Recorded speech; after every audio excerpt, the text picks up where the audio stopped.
ప్రధాని మోదీకి యోగాపై ఉన్న శ్రద్ధ ఆంధ్ర రాష్ట్ర అభివృద్ధి ఏపీ ప్రజలపై లేదని ఏపీసీసీ చీఫ్ షర్మిల అన్నారు. మోదీ చేస్తున్న అన్యాయాలకు CM Chandrababu, deputy CM Pawan Kalyan, YCP అధినేత జగన్ మద్దతు పలుకుతున్నారని విమర్శించారు. స్టీల్ ప్లాంట్లపై ప్రధాని మోదీ వైఖరి ఏంటో చెప్పాలని డిమాండ్ చేశారు. హామీలు పక్కన పెట్టి యోగాంధ్ర అవసరమా అంటూ షర్మిల ప్రశ్నించారు. అనకాపల్లిలో కాంగ్రెస్ పార్టీ విస్తృత స్థాయి కార్యకర్తల సమావేశంలో ఆమె పాల్గొన్నారు. మేము విశాఖ స్టీల్ ప్రైవేటైజ్ చేయము, ఈ నిర్ణయం మేము వెనక్కి తీసుకుంటున్నాము అని ఇప్పటికీ కూడా చెప్పలేదు బీజేపీ. అయినా కూడా చంద్రబాబు గారు, జనసేన మద్దతు ఇస్తున్నాయి. వీళ్ళైతే కూటమే కట్టారు. మరోవైపు జగన్మోహన్ రెడ్డి గారు అక్రమ పొత్తు పెట్టుకున్నారు. ఒకరు కూటమి కడితే ఇంకొకరు అక్రమ పొత్తు పెట్టుకున్నారు.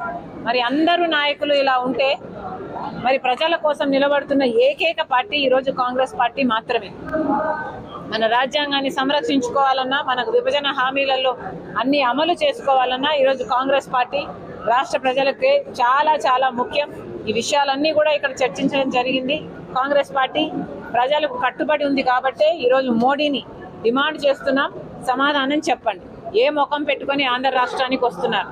ఈరోజు మీకు యోగా మీద ఉన్న శ్రద్ధ ఆంధ్ర రాష్ట్ర ప్రజల మీద లేకుండా పోయింది.